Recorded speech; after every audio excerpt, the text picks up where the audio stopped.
Hello friends, now we have started programming for problem solving, that is PPS. Myself Vikas Khan Modi, I have completed MTech in Computer Science Engineering from IIT ISM Dhanbad. This is a new lecture of PPS. Now started. आज हम लोग सी programming start कर रहे हैं, ठीक है। यहाँ से इम्पोर्टेंट सब मतलब इम्पोर्टेंट लेक्चर ये है, ठीक है। और यहाँ से आपको बेसिक मजबूत करना है आपको, ठीक है। यहाँ से हम लोग प्रोग्रामिंग करने के लिए सीखेंगे, ठीक है। सबसे पहले डिफिनेशन देखते हैं सी प्रोग्रामिंग क्या है। सी प्रोग्रामिंग एक general purpose procedural imperative computer programming language है। कैसा? जनरल पर्पस, जनरल चीज़ के यूज करते हैं। प्रोसीजरल यानी रूल को फॉलो करता है, ठीक है। और इंपरेटिव है, ठीक है, कंप्यूटर प्रोग्रामिंग लैंग्वेज है, ठीक है। इसको डेवलप कब हुआ था? ये 1972 में डेवलप हुआ था। किसके द्वारा? डेनिस एम रिची सर के द्वारा। डेनिस एम रिची सर के द्वारा 1972 में सी प्रोग्राम को डेवलप किया गया था। तो कहाँ किया गया था? वो उसकी लेबोरेटरी का नाम कभी कभी ऑब्जेक्टिव में पूछ दिया जाता है, बेल टेलीफोन लेबोरेटरीज में, ठीक है। तो ये सी प्रोग्रामिंग जो बनाया गया था वो यूनिक्स ऑपरेटिंग सिस्टम, ये यूनिक्स का एक ऑपरेटिंग सिस्टम है। इसको डेवलप करने के दरमियान में, ठीक है, इसको डेवलप करने के टाइम में ही सी प्रोग्रामिंग डेवलप हुआ था। तो डेनिस रिची के द्वारा डेवलप किया गया था। ये कैसा प्रोग्रामिंग है? ये प्रोसीजरल लैंग्वेज है, ठीक है। नेक्स्ट लाइन देखते हैं। सी प्रोग्रामिंग का जो यूज है हम लोग कंप्यूटर लैंग्वेज में बहुत ज़्यादा जगह इसका यूज होता है, ठीक है। ये बहुत ही ज़्यादा पॉपुलर लैंग्वेज है, ठीक है। जैसे जावा प्रोग्रामिंग हम लोग पढ़ेंगे नेक्स्ट, वो तो नेक्स्ट आपका क्या कहते हैं सब्जेक्ट है जावा प्रोग्रामिंग, ठीक है। जितना जावा प्रोग्रामिंग फेमस है ना, उससे ज़्यादा फेमस आपका ये सी प्रोग्रामिंग लैंग्वेज है, ठीक है। तो अभी जो भी सॉफ्टवेयर प्रोग्रामर बन रहा है उसके लिए बेसिक यानी आपको प्रोग्रामिंग करना है तो बेसिक आपको सी प्रोग्रामिंग जानना जरूरी है, ठीक है। ये आपका सिंपल कर सकते हैं, प्रोग्रामिंग का बेसिक इसमें बताया जाता है, ठीक है। नेक्स्ट, हम सी प्रोग्रामिंग क्यों पढ़ रहे हैं? अभी नया बहुत सारा टेक्नोलॉजी आ चुका है, जैसे जावा है और सी प्लस प्लस है, तो वो सब क्यों नहीं है अभी? पहले स्टार्टिंग सी से क्यों? क्योंकि ये जो सी प्रोग्रामिंग है ये बेसिक चीज़ होता है, ठीक है। तो कोई भी चाहे वो स्टूडेंट हो या फिर वर्किंग प्रोफेशनल हो, ठीक है, तो अगर उसको ग्रेट सॉफ्टवेयर इंजीनियरिंग में जाना है, इंजीनियर बनना है, अगर ग्रेट सॉफ्टवेयर इंजीनियर बनना है तो उसके लिए बेसिक कंप्लीट करना बहुत जरूरी है, ठीक है। तो उसके लिए आपको क्या करना पड़ेगा? सॉफ्टवेयर डेवलपमेंट डोमेन में आपको जाना पड़ेगा। तो सॉफ्टवेयर डेवलपमेंट करने के लिए आपको सी लैंग्वेज जानना बहुत ही इंपॉर्टेंट है, ठीक है। तो कुछ एडवांटेज जो कि सी लैंग्वेज के लिए है, जैसे ये इजी टू लर्न है, यानी इसको सीखने के लिए बहुत इजी है, ये इजी से आप सीख सकते हैं, ठीक है। स्ट्रक्चर्ड लैंग्वेज है, इन स्ट्रक्चर के द्वारा एक फॉर्मूले के द्वारा एक फॉर्मेट में, ठीक है, एक फॉर्मेट के द्वारा इसको लिखा जाता है, ठीक है। तो स्ट्रक्चर्ड है, ठीक है। ये इफिशिएंट प्रोग्राम बनाता है, ठीक है। और ये बहुत ही कम लो एक्टिविटी, यानी ज़्यादा एक्टिविटी करने की जरूरत नहीं है। बस एक जगह आपको प्रोग्राम का इंस्ट्रक्शन लिखना है, फिर इसको रन कर देना है और आपका आउटपुट जनरेट हो जाएगा, ठीक है। तो इसे कंपाइल करने में भी मतलब ढेर सारा कंप्यूटर में कंपाइल करने के लिए आसानी से कंपाइल हो जाता है, ठीक है। अगर कंपाइलर क्या होता है, मैन अभी आप समझ में आना चाहिए कंपाइल क्या होता है। जब हम प्रोग्राम को लिखते हैं ना यहाँ पर, तो इसको कंपाइल किया जाता है, चेक किया जाता है ये सही है या गलत है, ठीक है। तो वो कौन काम करता है? कंपाइलर करता है। वो कौन काम करता है? कंपाइलर। कंपाइलर इसको कंपाइल करके चेक करता है, ठीक है। तो कंपाइल के चेक, अगर ये रन मतलब सही होगा तो इसको रन कर देगा, अगर गलत होगा तो एरर बता देगा, ठीक है। तो किसी प्लेटफॉर्म पर, यानी आप किसी प्लेटफॉर्म पर जाके इस चीज़ को, सी प्रोग्रामिंग को आप कंपाइल कर सकते हैं। नेक्स्ट कुछ और चीज़ देखते हैं सी प्रोग्रामिंग के बारे में, ठीक है। तो इसका जो इन्वेंट हुआ था, हम बताएं पहले, यूनिक्स ऑपरेटिंग सिस्टम को लिखने के टाइम है ना, सी लैंग्वेज का इन्वेंट किया गया था, ठीक है। तो इसे बी लैंग्वेज का सक्सेसर भी बोला जाता है, ठीक है। जो कि बी लैंग्वेज कब आया था? 1970 में आया था, ठीक है। तो इसको फॉर्मुलाइज किया गया था कब? इसको फॉर्मुलाइज किया गया है 1988 में, ठीक है। तो इसको स्टैंडर्ड के द्वारा, एनसी स्टैंडर्ड, ये एनसीसी आपको बुक भी पढ़े होंगे, एनसीसी, एनसी ये कैपिटल में लिखना है, एनसीसी, ठीक है। तो एनसीसी का बुक भी आता है, ठीक है। तो एनसीसी द्वारा इसे स्टैंडर्डाइज्ड कर दिया गया था, ठीक है। तो इसलिए यूनिक्स का जो यूनिक ऑपरेटिंग सिस्टम है आपका, यूनिक्स ऑपरेटिंग सिस्टम जो है वो टोटली आपका सी लैंग्वेज में लिखा गया है, ठीक है। तो अभी जो है, अभी सी जो प्रोग्रामिंग है बहुत ही पॉपुलर सिस्टम प्रोग्रामिंग लैंग्वेज है। जो सी प्रोग्रामिंग क्या है? बहुत ही सिस्टम प्रोग्रामिंग लैंग्वेज हो गया है, ठीक है। तो बहुत सारा जो अभी हम सॉफ्टवेयर, जो state of the art software, जो भी अभी हम लोग सॉफ्टवेयर लिख रहे हैं, वो इम्प्लीमेंटेड होता है किसके थ्रू? सी के थ्रू ही इम्प्लीमेंट होता है, ठीक है। अभी ऑपरेटिंग सिस्टम जैसे लाइनक्स ऑपरेटिंग सिस्टम हो गया, आरडीबी हो गया, इसके बाद आपका माई एसक्यूएल हो गया, ये सब भी किस में लिखा गया? सी में लिखा गया। तो यहाँ से हम लोग सी का इंपॉर्टेंट समझ रहे हैं, ठीक है। एक ऑपरेटिंग सिस्टम सिर्फ सी लैंग्वेज से ऑपरेटिंग सिस्टम लिखा गया है, ठीक है। और हम लोग पिछले लेक्चर में देख चुके थे कि ऑपरेटिंग सिस्टम का कितना यूज होता है, ठीक है। नेक्स्ट एप्लीकेशन, सी प्रोग्रामिंग के कहाँ कहाँ एप्लीकेशन। तो इनिशियली स्टार्टिंग में जो है ना सी प्रोग्रामिंग का यूज हुआ था सिस्टम डेवलपमेंट वर्क के लिए। किसके लिए? सिस्टम में डेवलपमेंट वर्क के लिए इसको यूज किया गया था। पार्टिकुलरली ऑपरेटिंग सिस्टम यानी ओएस बनाने के लिए ही सी प्रोग्रामिंग का यूज किया गया था। ये स्टार्टिंग का बात है। फिर सी को जो है अडोप्टेड किया गया सिस्टम डेवलपमेंट के लिए। सिस्टम डेवलपमेंट लैंग्वेज के लिए इसको अडोप्टेड किया गया था। क्यों? क्योंकि ये जो है नियरली असेंबली लैंग्वेज जो हम लिखते हैं, ठीक है, उससे ये फास्ट काम करता था। मतलब जितना असेंबली लैंग्वेज फास्ट काम कर रहा है ना, वैसा आपका सी प्रोग्रामिंग काम करता है। अब असेंबली लैंग्वेज आ गया तो इसके बारे में समझते हैं। तो लो लेवल लैंग्वेज होता है क्या, कि जो मशीन के द्वारा समझ में आना चाहिए। और हाई लैंग्वेज क्या होता है, जो कि ह्यूमन यानी आदमी समझ सकता है। जैसे इंग्लिश में हम कुछ लिखें, दिस इज एलिफेंट, ये हम लोग समझ सकते हैं। लेकिन दिस इज एलिफेंट अगर हम कंप्यूटर को भेजेंगे तो वो 01 में लिखाएगा। वो किसमें? 0101 में लिखाएगा, ठीक है। तो असेंबली लैंग्वेज क्या होता है, इसके बीच में होता है। कुछ इसमें वर्ड रहेगा और कुछ इसमें नंबर रहेगा, ठीक है। कुछ वर्ड रहेगा और कुछ इसमें नंबर रहेगा, ठीक है। इसके थ्रू क्या होता है, ये असेंबली होता है। कौन सा? Assembly language. तो जितना असेंबली लैंग्वेज फास्ट जिस तरीके से काम करेगा, देखिए जितना आप ऊपर जाइएगा उतना ये फास्ट काम करेगा। जैसे लो लेवल सबसे ज़्यादा फास्ट होता है और हाई लेवल लैंग्वेज बहुत ही स्लो होता है, ठीक है। हमारे लिए तो समझ में आता है हाई लेवल लैंग्वेज, लेकिन कंप्यूटर के लिए बहुत ही स्लो हो जाता है, ठीक है। तो असेंबली लैंग्वेज जितना फास्ट होता है उतना ही सी भी क्या होगा, फास्ट होता है, ठीक है। कुछ एग्जाम्पल देखिए जहाँ पर सी का यूज होता है। जैसे ऑपरेटिंग सिस्टम बनाने के लिए सी का यूज करते हैं, लैंग्वेज कंपाइलर बनाने के लिए सी का यूज करते हैं, असेंबलर बनाने के लिए भी सी लैंग्वेज का यूज करते हैं, टेक्स्ट एडिटर लिखने के लिए भी सी का, प्रिंट स्पूलर के लिए भी आप सी का लैंग्वेज यूज करते हैं, नेटवर्क ड्राइवर्स के लिए सी का यूज करते हैं। मॉडर्न प्रोग्राम अभी जो भी बना है उसमें भी सी प्रोग्रामिंग का यूज होता है। डाटाबेस बनाने के लिए भी सी प्रोग्रामिंग का यूज होता है। लैंग्वेज इंटरप्रेटर में भी सी का यूज होता है और यूटिलिटीज में भी सी का यूज होता था। तो ये आपका एग्जाम्पल है जहाँ का सी यूज होता है, ठीक है। नेक्स्ट आपका इन्वायरमेंट सेटअप। तो इन्वायरमेंट सेटअप क्या हुआ, जो आप अब जो हम लोग काम करेंगे सी प्रोग्राम में लिखेंगे, तो सी प्रोग्राम में लिखने के लिए आप कहाँ पर लिखेंगे और किस तरीके से उसको रन करना है, तो उसके लिए पहले इन्वायरमेंट सेटअप करना पड़ता है। जैसे आपको क्लास में पढ़ना है तो क्लास में पढ़ने के इन्वायरमेंट आपको बनाना पड़ेगा। एक क्लास होना चाहिए जहाँ पे बेंच डेस्क होना चाहिए और एक बोर्ड होना चाहिए और एक टीचर भी होना चाहिए और स्टूडेंट भी होना चाहिए। बेंच डेस्क को तो नहीं पढ़ाएंगे, स्टूडेंट भी होना चाहिए, स्टूडेंट को पढ़ाना है भाई, ठीक है। तो ये क्या इन्वायरमेंट सेटअप कर दिए, तब यहाँ पर पढ़ाई होगा, ठीक है। ये इन्वायरमेंट उसी प्रकार से अगर हमको सी प्रोग्रामिंग को भी हमको सी प्रोग्रामिंग लैंग्वेज को हमको रन करना है, सी प्रोग्रामिंग करना है, तो उसके लिए हमको इन्वायरमेंट सेटअप करना पड़ेगा, ठीक है। तो इन्वायरमेंट सेटअप करने के लिए आपको दो एप्लीकेशन का जरूरत पड़ेगा, यानी दो सॉफ्टवेयर का जरूरत पड़ेगा, ठीक है। दोनों एप्लीकेशन सॉफ्टवेयर है, ठीक है। एक है आपका टेक्स्ट एडिटर और एक है आपका सी कंपाइलर। सी कंपाइलर तो वैसे सिस्टम सॉफ्टवेयर आ जाता है, ठीक है। और ये है आपका टेक्स्ट एडिटर। तो टेक्स्ट एडिटर होता है आपको लिखने के लिए, आप यहाँ पर प्रोग्राम को लिखिएगा और कंपाइलर से क्या करेगा, उस चीज़ को रन कीजिएगा, ठीक है। तो ये टेक्स्ट एडिटर क्या हुआ, तो टेक्स्ट एडिटर है कि जहाँ आप क्या करें, प्रोग्राम को टाइप कीजिएगा, प्रोग्राम को क्या करिए, लिखिएगा, ठीक है। जैसे आपका नोटपैड हो गया, वर्डपैड हो गया, ठीक है, OSD एडिट कमांड हो गया। तो आपको बेसिकली फोकस करना है नोटपैड। नोटपैड पर आप कर सकते हैं, ठीक है। ब्रीफ है, इप्सिलॉन है, इमेक्स है, विम है, VI है, ये सब क्या होता है, ये सब सॉफ्टवेयर आता है जिसमें हम प्रोग्राम को लिखते हैं, ठीक है। तो ये सब उतना जानने की जरूरत नहीं है, ये सब आपको बस नोटपैड याद रखना है, नोटपैड आपको प्रोग्राम को लिखना है, ठीक है। तो आप जो भी ऑपरेटिंग सिस्टम करते हैं, यूज कर रहे हैं, उस अनुसार आपका टेक्स्ट एडिटर भी चेंज होते रहेगा, ठीक है। अब बेसिकली हम आप हर एक के पास तो विंडोज ही होगा, विंडोज अगर है तो नोटपैड आप डायरेक्टली यूज कर सकते हैं, ठीक है। अब विंडोज नोटपैड में आप क्या किए, ये नोटपैड है मान लीजिए, यहाँ पर आप लिख दिए। लिखने के बाद इसको क्या करिएगा, सेव कीजिएगा, ठीक है। इसको सेव, तो सेव जो करेंगे तो फाइल का नाम लिखेंगे, तो फाइल का नाम ये फाइल नेम लिखने के बाद में लास्ट में .c लिखना है। ये एक्सटेंशन, ये क्या एक्सटेंशन, इससे पता चलेगा कि ये फाइल कौन सा टाइप का है, ये सी टाइप का है, ठीक है। जैसे आप देखते हैं ना, गाना सुनने तो डॉट में लास्ट में लिखा रहता है MP3, यानी MP3 का वो फॉर्मेट है, यानी गाना एक सॉन्ग का है, ठीक है। और वीडियो के लिए लिखा रहता है MP4 टाइप का रहता है ना, ठीक है। तो ये क्या एक्सटेंशन से पता हमको चलता है ये किस टाइप का फाइल है। उसी प्रकार से .c से क्या पता चलता है, ये सी लैंग्वेज का फाइल है, ठीक है। तो एक्सटेंशन कैसा होना चाहिए, .c होना चाहिए, ठीक है। नेक्स्ट अब होता है सी कंपाइलर, ठीक है। तो सी कंपाइलर क्या करेगा, इस चीज़ को कंपाइल करेगा, जो भी हम लिखेंगे उस चीज़ को कंपाइल करेगा। तो बेसिकली आपको सी प्रोग्रामिंग को कंपाइल करने के लिए आपको GNU CC+ को कंपाइलर को इंस्टॉल करना पड़ेगा, ठीक है। GNU C++ कंपाइलर को इंस्टॉल करना पड़ेगा, ये फ्री में अवेलेबल है, ठीक है। इसको वेबसाइट पे जाकर आपको इसको डाउनलोड करना है। डाउनलोड करने के बाद आपको पाथ सेट करना है, ठीक है। उसके बाद आपका प्रोग्राम, इसके बाद है ना आपका ये क्या कहते हैं,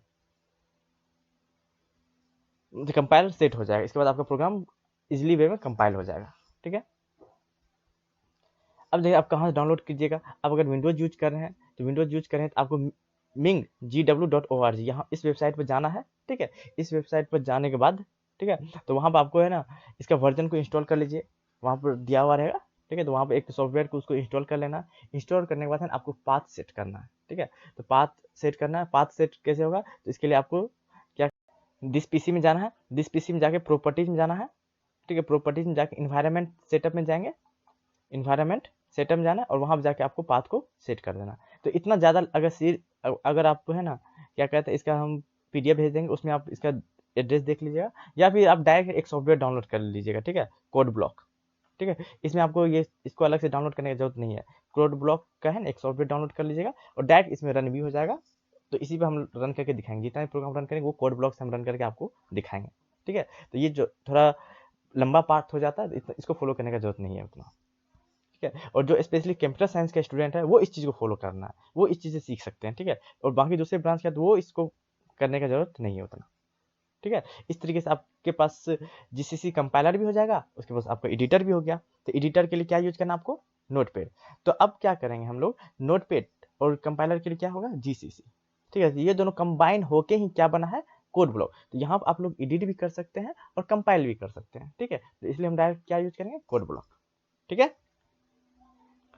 अब देखिए सी प्रोग्रामिंग, अब यहाँ से मेरा पहला प्रोग्राम स्टार्ट होगा, ठीक है। सी प्रोग्रामिंग का स्ट्रक्चर, तो सी प्रोग्रामिंग का सबसे पहले हम जानते हैं बिल्डिंग ब्लॉक और बिल्डिंग ब्लॉक, ठीक है। तो बेसिक बिल्डिंग ब्लॉक पहले जानेंगे। बेसिक बिल्डिंग ब्लॉक से हमको स्ट्रक्चर पता चलेगा कि सी प्रोग्राम को किस तरीके से हम लिखते हैं, ठीक है। तो इसमें क्या क्या होता है, तो बिल्डिंग ब्लॉक में इसमें क्या होगा, आपका प्रीप्रोसेसर कमांड होगा, ठीक है। जैसे हम अब घर बना रहे हैं, ठीक है, ये आप घर बना रहे हैं, तो घर बनाने के लिए आपको क्या जरूरत पड़ेगा, ठीक है। तो ईंट का जरूरत पड़ेगा, ठीक है, ब्रिक का जरूरत पड़ेगा, सीमेंट का जरूरत पड़ेगा। तो ये सब क्या ब्लॉक है, बिल्डिंग ब्लॉक है, ठीक। इस तरीके ये सब मिल के, ठीक है, ये सब मिल के आपका एक घर का निर्माण होगा, एक घर बनेगा। उसी प्रकार अगर आपको प्रोग्राम लिखना है तो उसके लिए कुछ कुछ कंपोनेंट को ऐड करना पड़ेगा। ये सब कंपोनेंट कुछ है, कुछ कंपोनेंट को एक साथ लाना पड़ेगा जिससे कि आपका प्रोग्राम बनेगा। तो ये कंपोनेंट क्या है, तो पहला कंपोनेंट आपका हो गया प्रीप्रोसेसर कमांड, इसके बाद आ गया फंक्शन है, वेरिएबल है, स्टेटमेंट है, एक्सप्रेशन है, कमेंट है। तो इसके अलावा भी बहुत कुछ है, ठीक है। ये बेसिक मेन हो गया, ठीक है। तो मेन आपका ये पार्ट है,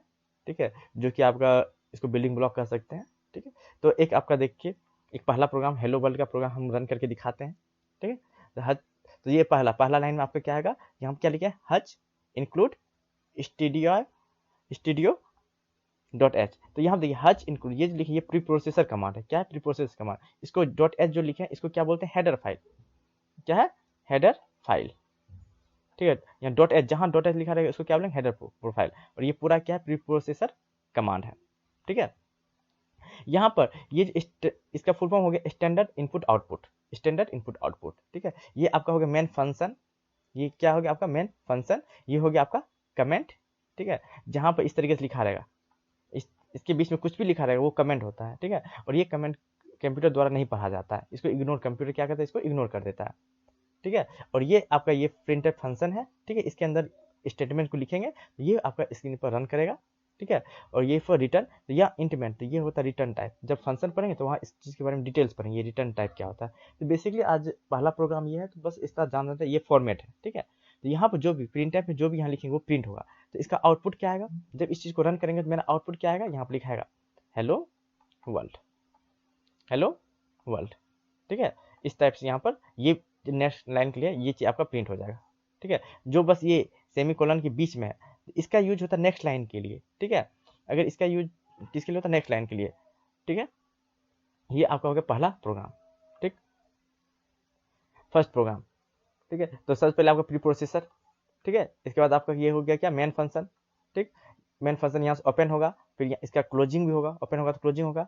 ये क्या हो गया आपका कमेंट्स, ठीक है। और ये आपका प्रिंटफ फंक्शन, ठीक है। देखिए फंक्शन को कैसे पहचानेंगे, जब भी किसी नेम के पीछे कोई नाम है, कोई लिखा हुआ, उसके बाद है ना ये इस टाइप का ब्रैकेट आ गया, ऐसा ब्रैकेट आ गया तो क्या होगा, एक फंक्शन ही होगा। जैसे देखिए प्रिंटफ के बाद यहाँ देखिए ओपन ब्रैकेट और यहाँ क्लोजिंग ब्रैकेट है ना, तो ये क्या होगा, प्रिंटफ फंक्शन है, ठीक है। प्रिंटफ फंक्शन क्या काम है कि प्रिंटफ के अंदर जो भी लिखा हुआ उस चीज को प्रिंट करना, उसको क्या करना, प्रिंट करना, ठीक है। तो इसके अंदर क्या लिखा है, this is my first program /n। तो /n का मतलब क्या होता है, न्यू लाइन। ये क्या न्यू लाइन हो जाएगा, ठीक है। जैसे कि हम ऐसे लिखे this is pen /n pen, तो क्या प्रिंट होगा, इससे प्रिंट होगा, अगर प्रिंटफ के अंदर ऐसा लिखते हैं तो क्या प्रिंट होगा, दिस इज, और पेन क्या होगा, न्यू लाइन नीचे आ जाएगा। ठीक है, अब समझ आ गया होगा न्यू लाइन का मतलब क्या होगा। ठीक है, रिटर्न 0, यानी अगर कुछ नहीं होता रिटर्न किसके पास चला जाएगा, इंट के पास, और रिटर्न में 0 आ जाएगा। ठीक है, तो मेनली ये क्या करेगा, प्रोग्राम का आउटपुट क्या आएगा, this is my first program, this is my first program. तो इस चीज़ को अब हम लोग रन करके दिखाते हैं आपको। ठीक है, इसको रन करके तो प्रोग्रामिंग स्टार्ट करना है, तो सबसे पहले हम लोग सॉफ्टवेयर इंस्टॉल करेंगे। ओके, तो पूरा एकदम बेसिक से हम लोग सीखते चलेंगे। तो सबसे पहले आपको, आप न्यू हैं प्रोग्रामिंग में, ठीक है, तो सबसे पहले आपको सॉफ्टवेयर इंस्टॉल करना पड़ेगा। तो सॉफ्टवेयर इंस्टॉल करने के लिए आपको वेबसाइट पे जाना है, तो आप गूगल क्रोम खोलिएगा। ठीक है, गूगल क्रोम पर आप कोड ब्लॉक सर्च कीजिएगा, तो पहला वेबसाइट आ जाएगा codeblocks.org। तो इसको आप लोग ओपन कर दीजिएगा, ये ओपन हो जाएगा। तो ओपन हो जाने के बाद फिर इसको क्या करना है, नीचे जाना है, आपको यहाँ से डाउनलोड करना है।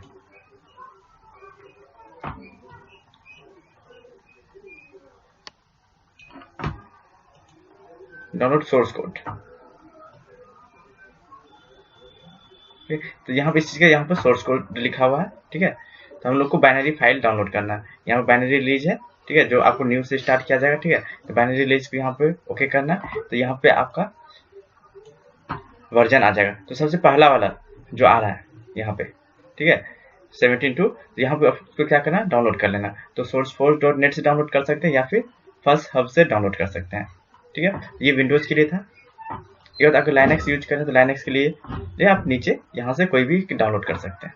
ठीक है, तो आप यहाँ पर क्लिक कीजिएगा, ठीक, ये डाउनलोड स्टार्ट हो जाएगा। तो डाउनलोड स्टार्ट हो जाने के बाद फिर क्या करना है, इससे इंस्टॉल कर लेना। कोडब्लॉक का सेटअप आपका डाउनलोड हो जाएगा, तो इसको आप इंस्टॉल कर दीजिएगा। ठीक है, इंस्टॉल करने के बाद फिर इसको हमें खोलना है। ठीक है, तो आप कोडब्लॉक को खोलते हैं, तो मेरे में पहले से इंस्टॉल किया हुआ है।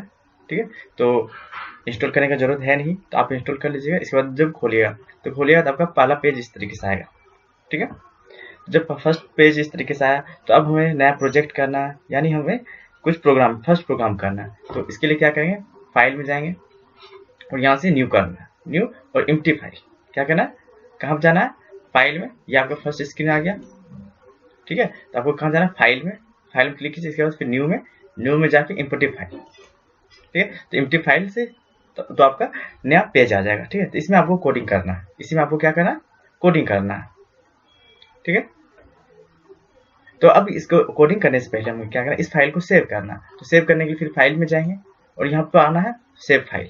ठीक है, तो सेव फाइल जैसे ही करेंगे तो ये लोकेशन मांगेगा कहाँ पर आप फाइल को सेव करना चाह रहे हैं। तो सेव फाइल किए,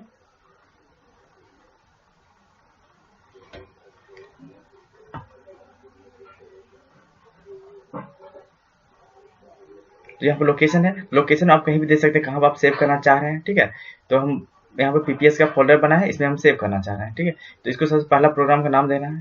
ठीक है, तो यहाँ पर आप यहाँ देखिए .c आ गया है। ठीक है, तो यहाँ हमें क्या करना, फाइल का नाम देना है। ठीक है, तो आप फर्स्ट प्रोग्राम है तो फर्स्ट दीजिए FIRST, फर्स्ट .c। जो ये .c आपको बताएं, .c क्या है, एक्सटेंशन है। ठीक है, .c से हमें पता चलता है ये C प्रोग्रामिंग का फाइल है। ठीक है, तो .c दे दिए, ये फाइल क्रिएट हो गया। अब इसे सेव करना है, तो ये देखिए, तो आपका क्या हो गया, first.c नाम का फाइल क्रिएट हो गया। ठीक है, तो अब यहाँ पर हमें क्या करना है, कोड करना है। ठीक है, ये जो first.c, यहाँ पर हम जो कोई भी कोड करें, ये क्या है, सोर्स कोड। ये क्या है, आपका सोर्स कोड। ठीक है, तो सोर्स कोड यहाँ पे स्टार्ट करेंगे तो सबसे पहले क्या होता है, ठीक है, तो सबसे पहले आता है हमारा प्री प्रोसेसर। तो प्री प्रोसेसर लिखेंगे, तो प्री प्रोसेस कैसे लिखते हैं, इंक्लूड,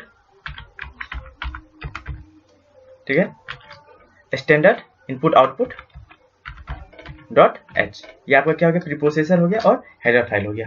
ठीक है, इसके बाद आपका क्या होता है, मेन फंक्शन। इसके बाद क्या होता है, मेन फंक्शन। ठीक है, तो यहाँ पर लिखेंगे मेन फंक्शन।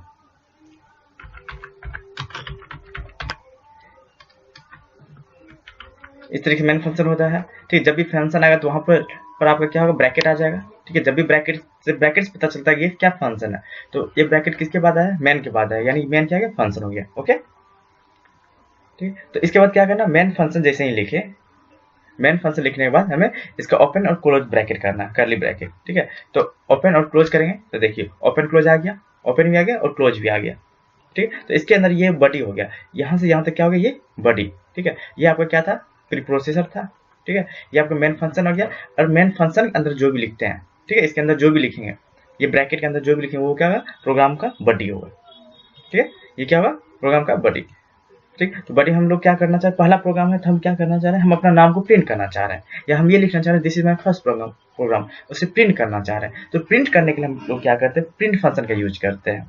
किस चीज का यूज करते हैं, प्रिंट फंक्शन का। ठीक है, तो हम लिखेंगे PRINTF, print F, sorry PF हो गया, PRINTF,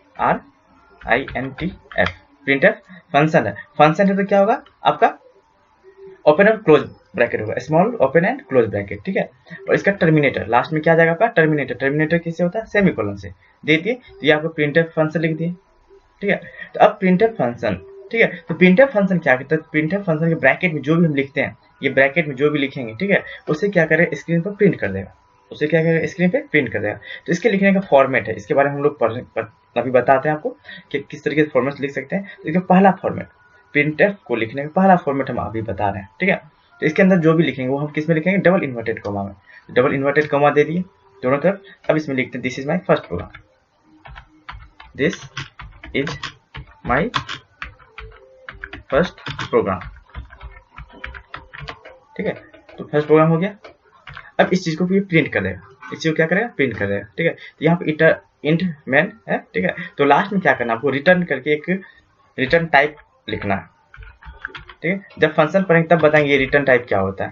ठीक है, अभी बस जान लीजिए इस तरीके से लिखा जाता है। ठीक है, अब देखिए इसको रन करते हैं। रन करने के लिए देखिए यहाँ बिल्ड ऑप्शन है, तो सबसे पहले आपको क्या करना, कंपाइल करना, यानी बिल्ड करना। पहले क्या करना, आपको बिल्ड करना, तो बिल्ड करिएगा, ये बिल्ड हो जाएगा। ठीक है, तो बिल्ड करने के बाद ये ऑटोमेटिक बिल्ड हो जाएगा। अगर एरर आएगा तो ये बताएगा देगा एरर। ठीक है, तो ये इसमें एरर नहीं है। अब क्या करते, इसको रन करते हैं। तो यहाँ तो आप रन कर सकते हैं या फिर बिल्ड और रन एक साथ कर सकते हैं। तो बिल्ड और रन हम एक साथ करते हैं। देखिए क्लिक किया, अब ये रन होगा। देखिए यहाँ स्क्रीन आ गया, this is my first program आ गया, this is my first program. ठीक है, दिस इज माई। अब फिर से हम कुछ और भी प्रिंट कराना चाह रहे हैं, हम प्रिंट कराना चाह रहे हैं प्रिंटफ। ठीक है, देखिए ओपन ब्रैकेट क्लोज ब्रैकेट कर दिए। ठीक है, टर्मिनेटर दे दिए। इस तरीके से आपको लिखना है, एकदम बेसिक से स्टार्ट हो रहा है। ठीक है, अब इसके ब्रैकेट के अंदर हमको लिखना है। ठीक है, अब यहाँ पे लिखते हैं क्लासेस। ठीक है, विकास सर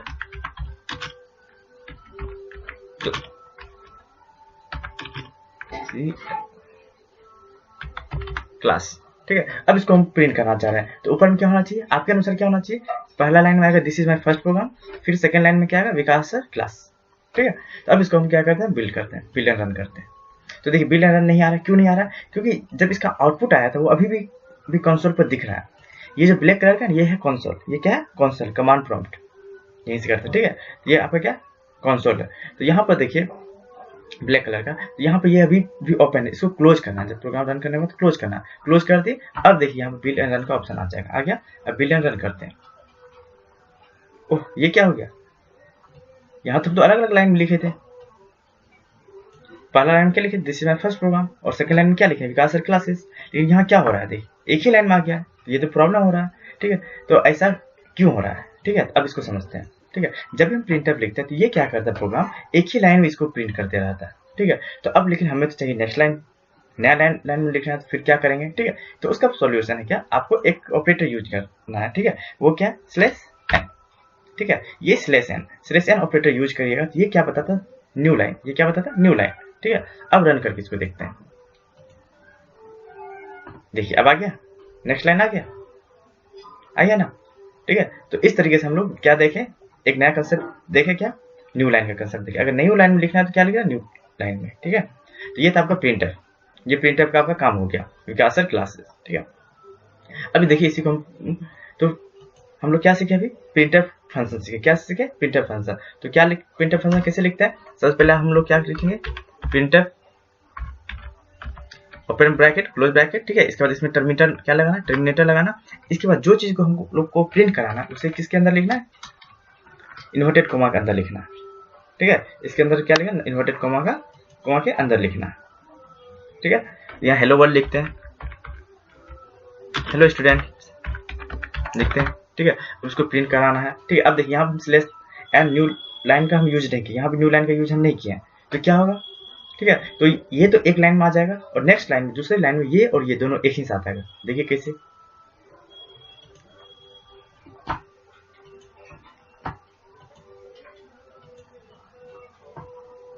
देखिए क्या हुआ, विकास सर क्लास, इसके बाद एक ही साथ आ गया हेलो स्टूडेंट्स, लेकिन ये इसे हमें अलग लिखना है। तो अलग लिखने के लिए क्या यूज करेंगे, नेक्स्ट ऑपरेटर, ठीक है। इसको नेक्स्ट या न्यू लाइन भी बोला जाता है। तो क्या लिखेंगे, स्लैश एन, ठीक है। तो जहां पर स्लैश एन लिखेंगे वहां से प्रोग्राम क्या होगा, नेक्स्ट लाइन कर देगा, ठीक है। अब इसे बिल्ड करके देखते हैं। देखिए आ गया ट्रिपल लाइन, ठीक है। अब यहाँ पर आ रहा है क्वेश्चन कि क्या ये जो नेक्स्ट लाइन का यूज करें, क्या ये हमेशा लास्ट में करेंगे, नहीं।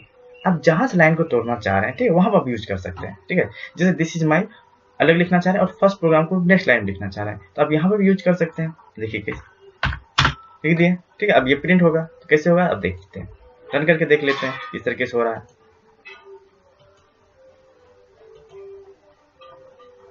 देखिए दिस इज माई आ गया। देखिए जहां पर आप स्लैश एन यूज किए हैं, जिस जगह पर आपको क्या किया है, न्यू लाइन ऑपरेटर का यूज किया है, तो वहां से क्या आपका नया लाइन बन गया, दिस इज माई इसकी पहले है, तो यहाँ देखिए दिस इज माई आ गया, ठीक है। फिर फर्स्ट प्रोग्राम यहाँ पे है, तो फर्स्ट प्रोग्राम यहाँ आ गया, ठीक है। तो इस टाइप से हम लोग क्या किए, एक टाइप का प्रोग्राम सीखे। कौन सा टाइप का, सिर्फ प्रिंट करने के लिए, और नया लाइन में भी प्रिंट करने के लिए, ठीक है, और एक लाइन में प्रिंट करने के लिए, इस तरीके से हम लोग कर सकते हैं, ठीक है। और यहाँ पे जो भी चीज हमको प्रिंट कराना है वो इसके अंदर प्रिंट कराना है, जो भी किसके अंदर कराना है, इस चीज के अंदर हमको प्रिंट कराना है, ठीक है। तो अब हम लोग एक ये प्रिंटफ फंक्शन के बारे में जाने। अब हम पढ़ते हैं क्या, इसका एक फॉर्मेट था, ये फॉर्मेट था, ठीक है। तो एक और फॉर्मेट है आपका स्कैनफ फंक्शन, ठीक है। तो अब स्कैनफ फंक्शन के बारे में देखते हैं, ठीक है। स्कैनफ फंक्शन में कैसे होगा, तो स्कैनफ फंक्शन का जो यूज हम लोग करते हैं, यूजर से कोई वैल्यू देना चाह रहा है, उस चीज को प्रिंट करना चाह रहा है, ठीक है। तो इससे पहले हम क्या करते हैं, प्रिंटफ का एक न्यू फॉर्मेट पढ़ते हैं, ठीक है। प्रिंटफ का न्यू फॉर्मेट, तो हम लोग एक फॉर्मेट अभी तक देखें, प्रिंटफ का क्या फॉर्मेट था। प्रिंटफ के अंदर जो आपका था, ये क्या, डबल इन्वर्टेड कोमा के अंदर जो भी लिखते हैं आप, ठीक है, उस चीज को क्या करता था, प्रिंट करता था। इसके अंदर जो भी हम लिखते थे उसी चीज को क्या कर रहा था, प्रिंट कर रहा था, ठीक है। इसी के अंदर को प्रिंट कर रहा था, ये एक फॉर्मेट हुआ। अब दूसरा फॉर्मेट क्या है, ठीक है।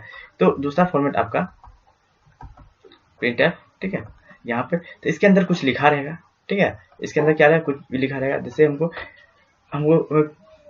प्रिंट करना, जैसे ए का वैल्यू, तो ए का कुछ वैल्यू है जो कि कहीं पर आपको लिखा हुआ है, प्रोग्राम कहीं भी लिखा है, ए का वैल्यू बताया गया कि ए का वैल्यू कितना 9 है।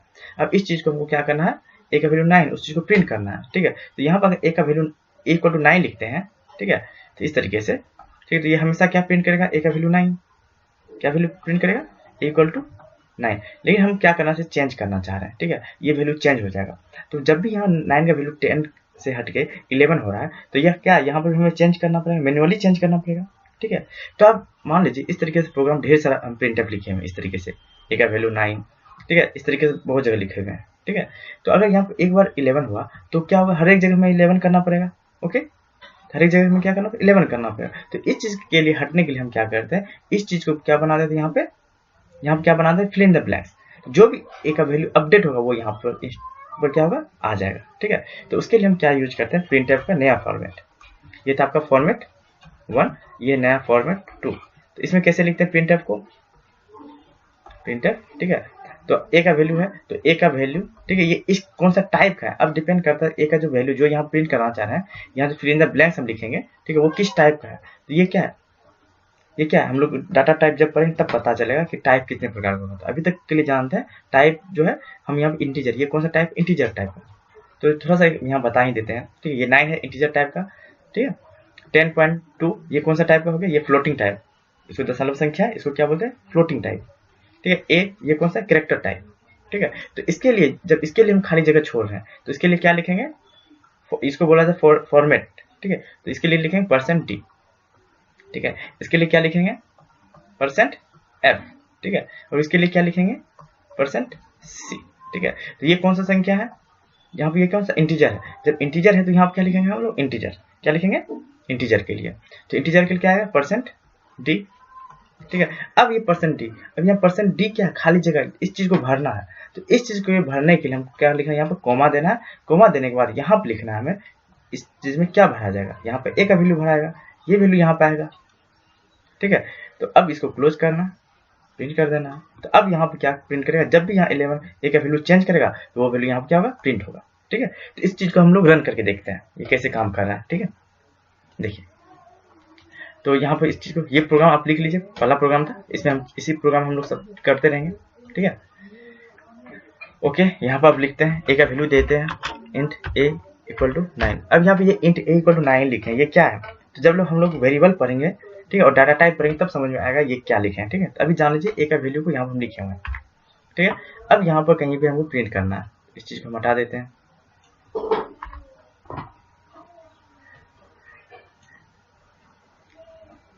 ठीक है, इसे रहने देते हैं, इसको कमेंट में डाल देते हैं। ठीक है, अब कमेंट का आप समझिएगा कमेंट कैसे करते हैं। देखिए यहाँ पे एक ये इस टाइप का कमेंट बताए थे, डबल स्लैश से कमेंट होता है। ठीक है, एक आपका क्या होता है, स्लैश स्टार।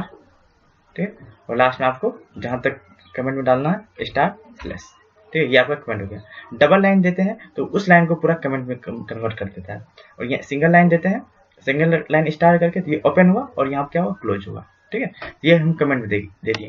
अब कमेंट में देते ये आपका देखिएगा स्क्रीन पर रन होके नहीं प्रिंट करेगा। ठीक है, तो इसको देख लेते हैं एक बार। यहाँ आप लिखें ए इक्वल टू,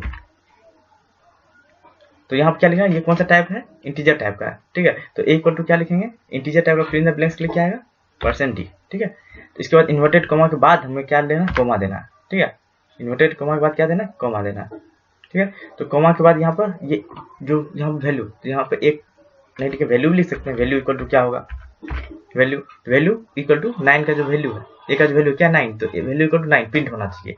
ये खाली जगह में क्या है, कौन सा वैल्यू आएगा, ये जो नाम दिए हैं। ठीक है, ए, तो यहाँ पर क्या लिखेंगे ए। ठीक है, तो अब देखिए अब इसको रन करेंगे क्या दिखाएगा, value equal to 9, value equal to 9। इसके बाद ये जो हम लिखे यहाँ पे इसको क्या करेगा, इग्नोर कर देगा। देखिए ये आ गया, वैल्यू इक्वल टू 9 आ गया, आया ना। ठीक है, ओके, अब इसको क्या करते हैं, हम बार बार इसको प्रिंट कर रहे हैं।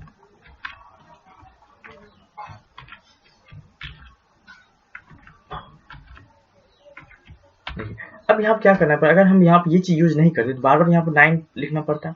ठीक है, तो बस एक जगह 9 लिखे तो ये यहाँ पर अपडेट हो जाएगा। ठीक है, अब यहाँ पर देखिए ये सबको रन करेंगे तो एक ही लाइन में रन हो जाएगा। आ गया ना, वैल्यू 9 वैल्यू 9 वैल्यू 9। तो हमें नीचे करना है, नीचे करने के लिए कौन सा यूज करता है, न्यू लाइन ऑपरेटर। और एक चीज यहाँ देखिए, यहाँ पर हम क्या किए, इसको कमेंट में डालें तो कमेंट वाला यहाँ प्रिंट हुआ है, नहीं हुआ है ना। इसका मतलब इसको प्रोग्राम क्या किया, इग्नोर कर दिया। अब देखिए इसको अगर हम यहाँ से हटा देते हैं, ठीक है, और यहाँ पर हम न्यू लाइन यूज कर रहे हैं, क्या यूज कर रहे हैं, न्यू लाइन। न्यू लाइन हो गया,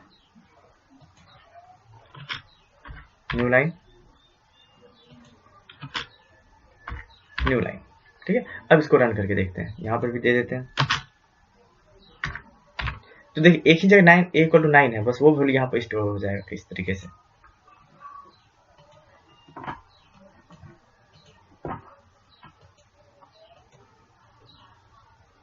देखिए आ गया, न्यू लाइन, ए का वैल्यू 9 9 आ गया। विकासर क्लास को तो यहाँ पर देखिए, यहाँ हम कमेंट से हटा दिए तो देखिए यहाँ पर भी आ गया, प्रिंट हो गया ना।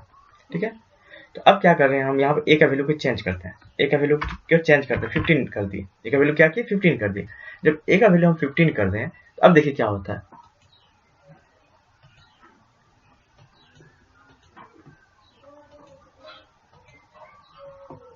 देखिए 15 आ गया, अपडेट हो गया।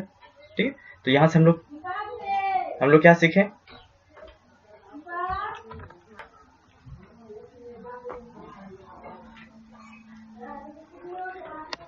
तो यहाँ पर ए का वैल्यू हम लोग चेंज करके देख लिए। ठीक है, तो अब हम यहाँ पर क्या देख रहे हैं, यहाँ ए का वैल्यू हम लोग यहाँ पर लिख रहे हैं। ठीक है, ये हम चाह रहे हैं कि ये ए का वैल्यू यूजर से ले, किससे ले, यूजर से। आप ए का वैल्यू देना चाह रहे हैं और वो यहाँ पर प्रिंट कर दें।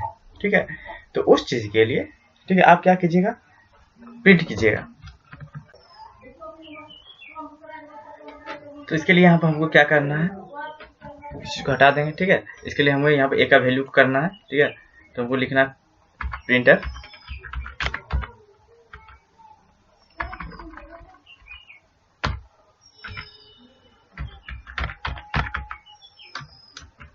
ठीक, अब इसके अंदर यूजर से मांगना है inter any value, inter a value of a number, कोई नंबर का एक वैल्यू लेना है आपको। ठीक है, अब ये नंबर यहाँ पर आ गया। ठीक है, तो वो वैल्यू आएगा, ठीक है, एक नंबर का वैल्यू आएगा। ठीक, तो वो यूजर से आप मांग रहे हैं, तो मांगने के बाद वो नंबर क्या करेगा, प्रिंट करेगा। मतलब आप क्या कि उस नंबर को दीजिएगा। जब यहाँ पे नंबर को दीजिएगा तो वो कहीं ना कहीं स्टोर होगा। तो वो कहाँ स्टोर होगा? वो ए के पास स्टोर होगा। तो ए के पास किस तरीके से स्टोर होगा? तो वो स्टोर करने के हम क्या यूज करते हैं? स्कैन एफ फंक्शन का। क्या यूज करते हैं? Scan F function. Scan F function, ठीक है। तो स्कैन एफ फंक्शन, ठीक है। तो अब देखते हैं स्कैन एफ फंक्शन के बारे में थोड़ा सा पढ़ते हैं, ठीक है, ये किस तरीके से काम करता है। ठीक, देखिए स्कैन एफ फंक्शन क्या करेगा? प्रिंट करेगा,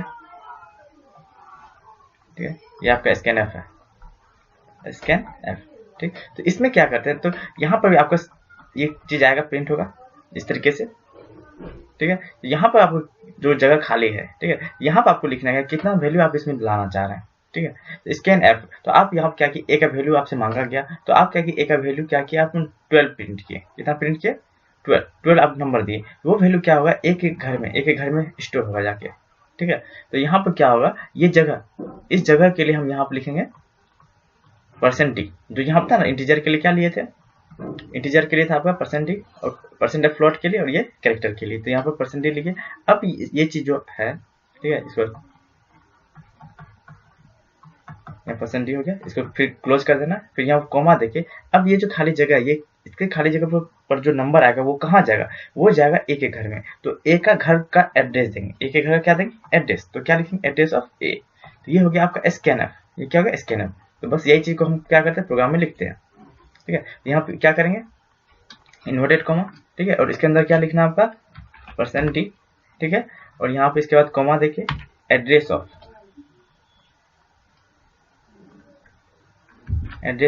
ए। तो क्योंकि अब हम वेरिएबल क्या लिए? ए, तो ए के घर में जाएगा, ठीक है। तो एक ए के घर में जाएगा। अब देखिए, अब इसको रन करते हैं, देखिए क्या आता है।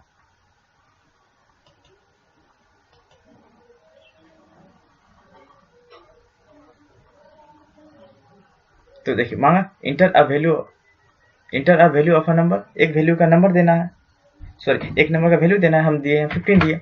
तो देखिएगा ए में चला जाएगा 15, 15 प्रिंट हो गया ना। ओके, अब देखिए फिर से इसको रन करते हैं। तो अब यहाँ पर आप देखिए 17 जैसे ही दिए, देखिए हर जगह 17 आ गया। तो ये था आपका यूजर से इनपुट को लेना। ओके, तो आज हम लोग क्या देखें? तो हम लोग देखें क्या? प्रिंटफ फंक्शन के बारे में पढ़ें, ठीक है, और स्कैनफ फंक्शन के बारे में पढ़ें, ठीक है। इसका फॉर्मेट पढ़ें। तो प्रिंटफ में क्या होता है? प्रिंटफ क्या करता है? सिंपली अगर कंक्लूजन बोलते हैं तो प्रिंटफ क्या करेगा? इसके अंदर जो भी लिखते हैं उसको प्रिंट करेगा, उसको क्या करेगा? प्रिंट करेगा। और स्कैनफ क्या करेगा? ठीक है, जो भी यूजर इनपुट देगा उस चीज को क्या करेगा? स्टोर करेगा। तो सिंपल ये हो गया स्टोर करने के लिए, हो गया प्रिंट करने के लिए। अगर हम बोले तो ये कौन सा वैल्यू हो गया? ये इनपुट हो गया। ये क्या हो गया? इनपुट, क्योंकि इससे कंप्यूटर में इनपुट जाएगा और इससे क्या होगा? आउटपुट प्रिंट होगा, ठीक है। तो ये हो गया आउटपुट, ये हो गया आउटपुट, और ये हो गया इनपुट। ओके, तो यहाँ पर देखिए ये प्रोग्राम हम लोग देखें, ये प्रोग्राम को लिखने के लिए जाने, इसको कैसे सेव करते हैं वो जाने, ठीक है। तो यहाँ पर क्या होता है? इसको बोलते हैं सोर्स फाइल, first.c। ये क्या है आपका? सोर्स फाइल, ठीक है। तो जब सोर्स फाइल को हम लोग कंपाइल करते हैं तो ये दो अलग फाइल और बनाता है। दो अलग कौन कौन सा फाइल बनाता है? एक बनाता है आपका एग्जीक्यूटेबल फाइल, एग्जीक्यूटेबल फाइल, ठीक है, और एक आपका बनाता है ऑब्जेक्ट फाइल। तो एग्जीक्यूटिव फाइल में किस तरह का रहेगा? वो आपका .exe से बनेगा एक्सटेंशन। उसमें उस फाइल का एक्सटेंशन क्या होगा? .exe। और ऑब्जेक्ट फाइल जो होगा, ठीक है, जिसको बाइनरी फाइल भी बोला जाता है। क्या बोला जाता है?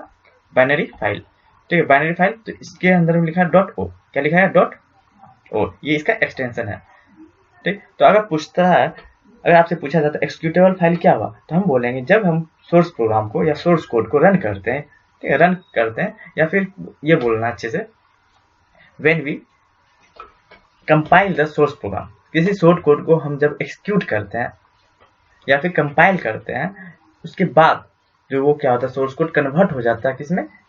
एक्सिक्यूटेबल फाइल में और ऑब्जेक्ट फाइल में, ठीक है। इसको हम लोग अब दिखाते हैं किस तरीके से। ये आपका फाइल था, तो जिस तरह हम लोग इसको बनाए थे first.c के नाम से बनाए थे। अब देखिए जहां first.c सेव है वहां देखिएगा, जब जो ये चीज जहाँ पे सेव है, ओपन करते हैं, ठीक है, जहां भी ये first.c सेव है। तो पीपीएस हम लोग first.c को सेव किए थे, तो देखते हैं इसमें first.c। देखिए यहाँ पे first.c, यहाँ पे first.c। तो यहाँ first.c क्या है? ये हो गया आपका सोर्स फाइल। ये आपका कौन सा? एक्जीक्यूटिव फाइल .exe है ना। और ये आपका ऑब्जेक्ट फाइल .o। ये आपका क्या? Object file. यहाँ पे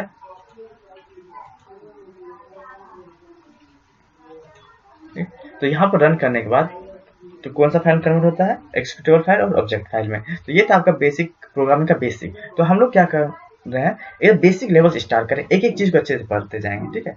तो हर एक चीज नया कंसेप्ट के साथ आएगा, तो उस टाइम कुछ उसको डील करेंगे। जैसे यहाँ पर इंट था, क्या था ये, एक क्या है, फंक्शन क्या है, ये सब नेक्स्ट हम लोग इसको वो भी हम लोग क्या करेंगे, डील करेंगे, ठीक है। तो अभी हम लोग क्या जाने, प्रिंटफ करने के लिए, इसके बाद स्कैनफ जाने, फिर न्यू फंक्शन के बारे में जाने, स्कैनफ का क्या यूज है। देखिए अगर आप दो वैल्यू लेना चाह रहे हैं, ठीक है, दो वैल्यू का आप लेना चाह रहे हैं, तो यहाँ आप लिखते हैं इंट बी, दो वैल्यू आ गया, ठीक। अब क्या करें, ऐसा प्रोग्राम लिखें जिसमें दो संख्या को ऐड करेगा। तो क्या हो गया, इंटर, तो हम यहाँ लिखते टू वैल्यू, दो वैल्यू हम यूजर्स लेना चाह रहे हैं, ए और बी, इंटर टू वैल्यू। तो दो वैल्यू आपका यूजर देगा, दो वैल्यू आपका यूजर देगा, ठीक है। तो एक वैल्यू, तो यहाँ पर दो वैल्यू जब देगा तो दो डब्बा हमें चाहिए उसको स्टोर करने के लिए। तो ये था एक डब्बे के लिए, तो यहाँ पर दूसरा डब्बा देंगे, दोनों इंटीजर टाइप का है। तो ये पहला वाला किस में जाएगा, पहला डब्बा किस में जाएगा, एड्रेस ऑफ ए में। तो दूसरा डब्बा के लिए तो एक अलग एड्रेस बनाना पड़ेगा। तो जब भी एड्रेस को अलग करेंगे तो कोमा से करेंगे, किसी करेंगे कोमा से। लेकिन यहाँ डब्बे को अलग नहीं किया जाता है, कोमा से अलग नहीं करेंगे, यहाँ पर डायरेक्ट लिखना है। लेकिन यहाँ पर एड्रेस को क्या करना है, अलग करना है, एड्रेस ऑफ बी, ठीक है। तो यहाँ पर अब क्या होगा, जब दो वैल्यू देंगे तो यहाँ ए के पास चला जाएगा और बी के पास चला जाएगा।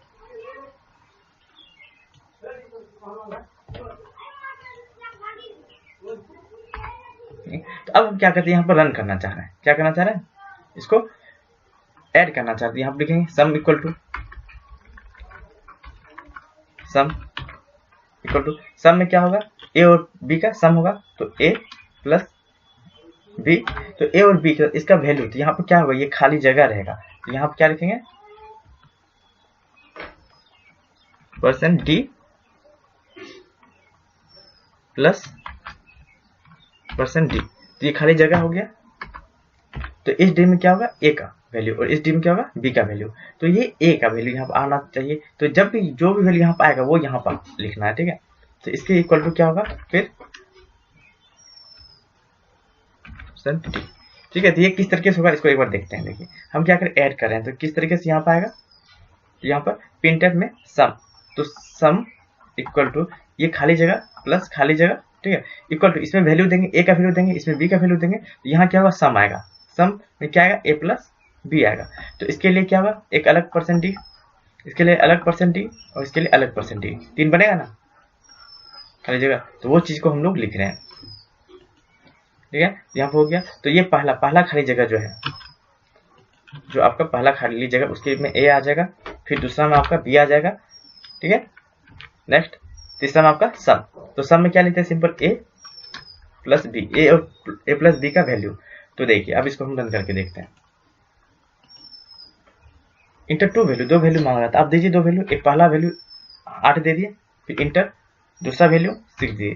तो 8 6 कितना था, 14। तो आंसर देखिए आ रहा है 14, 8 प्लस 6 इक्वल टू 14 आ रहा है ना, ठीक। तो इस तरीके से हम लोग देख लिए कि दो इनपुट, तीन इनपुट भी ले सकते हैं। तीन इनपुट हमको लेना है तो यहाँ पर 3 बार आएगा और उसका एड्रेस देंगे, ठीक है। तो इस तरीके से हम लोग क्या देखें, फर्स्ट प्रोग्राम को हम लोग रन किए। इसके बाद हम लोग प्रिंटफ फंक्शन के बारे में पढ़ें, स्कैनफ फंक्शन के बारे में पढ़ें, स्कैनफ फंक्शन से कैसे इनपुट लिया जाता है उस चीज़ के बारे में हम लोग पढ़ें। फिर हम लोग क्या पढ़ें, एग्जीक्यूटेबल फाइल के बारे में पढ़ें, फिर हम लोग ऑब्जेक्ट फाइल के बारे में पढ़ें। ओके, तो अब हम लोग आगे बढ़ते हैं, कुछ नया थ्योरी पढ़ते हैं, फिर उसका प्रैक्टिकल करेंगे। ओके, तो हम लोग क्या करें, पहले हम लोग क्या करेंगे, पूरा बेसिक से थ्योरी को कंप्लीट करेंगे। उसके बाद हम लोग पूरा थ्योरी जब खत्म हो जाएगा, आपका जितना मॉड्यूल 10 मॉड्यूल आपका खत्म हो जाए, उसके बाद हम लोग सिर्फ प्रोग्रामिंग करेंगे, ठीक है। तो वो सिर्फ बिल्डिंग ब्लॉक है, जितना भी आपका प्रोग्रामिंग है क्या मॉड्यूल है वो बिल्डिंग ब्लॉक है। जब एक बार कंप्लीट हो जाएगा तब वो सब मिलके 10 मॉड्यूल में आप जो पढ़ रहे हैं वो सब कंबाइन होके तब एक प्रोग्राम बनेगा। तो जितना भी हम लोग अलग अलग पढ़ रहे हैं उसका यूज आएगा नेक्स्ट, ठीक है। जैसे देखिए आप प्लस सीखते हैं, जोड़ सीखते हैं, फिर घटाव सीखते हैं, फिर भागा सीखते हैं, अलग अलग सीखते हैं। पहले जोड़ सीखे, फिर घटाव सीखे, फिर गुना सीखे, फिर भागा सीखे। इसके बाद जब आपको एक्सप्रेशन दिया जाता है, जैसे आप लोग बोडमास का रूल यूज करते हैं, ठीक है, बोडमास का जिसमें आप यूज करते हैं, तो उसमें क्या होता है, तो एक ही साथ प्लस भी करना, माइनस भी करना और मल्टीप्लीकेशन भी करना है, ठीक है। तो लेकिन एक ही साथ मल्टीप्लीकेशन गुना भाग करने के लिए हम लोग पहले अलग से गुना भाग सीखे।